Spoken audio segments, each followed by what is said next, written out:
Hey guys, my name is Sheila Rusi, and this is Heavenly Bride. This is where we prepare for upcoming earthly marriages. And if you want to sign up for one-on-one coaching session with me, either as a single lady or for couples that are preparing for marriage, you can find the links in the description below. And I hope to see you on the next, on the other side. And today I'm here to encourage you. If you know you're someone that your season for stepping into the marriage that God has ordained for you has come, or it's your season to step into God's promise concerning your assignment, concerning motherhood, concerning anything, please take this word to the Lord. And if you know this is your word, go back to God so that He can guide you on more information on what He expects you to do and so much more. Today, I'm talking about discerning when your time and season has come.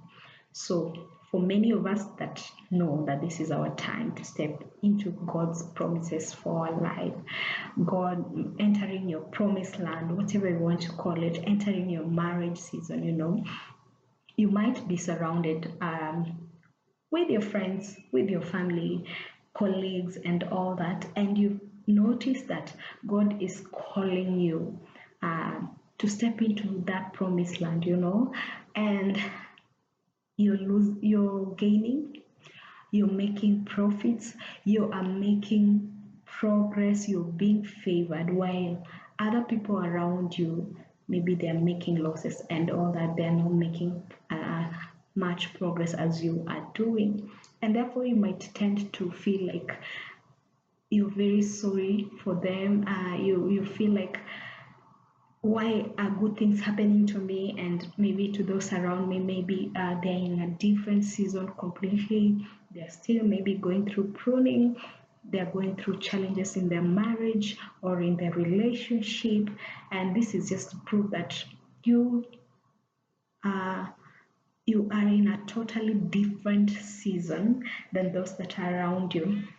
And I'm here to tell you that you don't have to feel bad, because most of the time you might, if you're like me, you might want to get into other people's warfare, and fight for them so that all of you can come out victorious, which is not bad.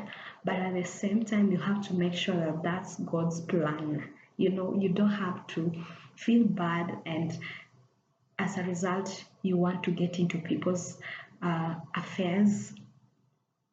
You want to get emotional, you want to get, maybe you want to grieve with them, yet the Lord is telling you that it's your time to rejoice. I'm here to encourage you that just like Esther was just maybe hanging out with their friends, with her friends or maybe family.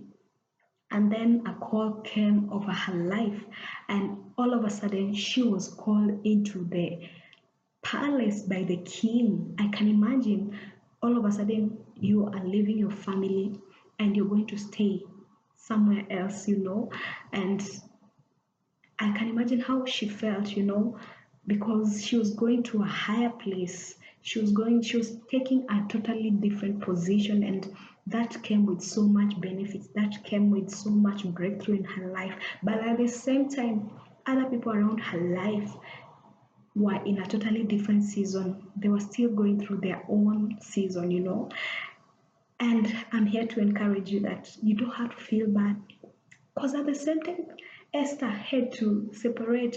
As much as there were many virgins that had been called to the palace, the king had to make a choice, and Esther found favor before the king, and she was picked.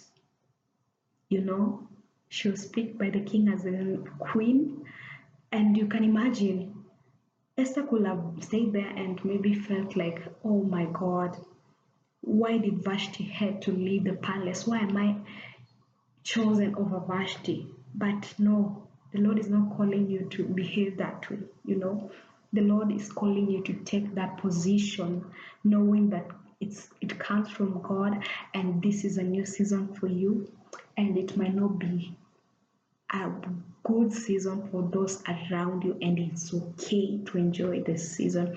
It's okay to move ahead, when God is calling you to a time of separation, it's okay to rejoice when other people are grieving, because just because you're my friend, we might enter into different seasons at different times. So the Lord does not want you to feel bad about it. Remember the story of Ruth and Naomi? Orpah had to go back home, or she went wherever she went. But Ruth recognized that her season had come and it was her time to go with Naomi, and she said, your people shall be my people, your God shall be my God. And that's how she came to her promised land, and she got married to Boaz. And through her, Naomi's bloodline was able to be reconciled back to God, or she was able to redeem Naomi's lineage, So it's my encouragement to you. If you know it's a different season, embrace it with joy, celebrate it, and if God leads you to pray for the people around you, do it. But don't feel sad or feel like you need to grieve together with the people that have been in your past season.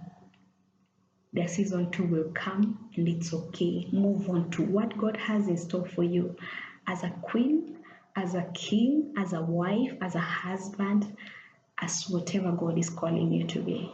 I pray that this blesses you, and may God protect whatever promise He has released for you. Until I see you in the next video, bye. May God bless you.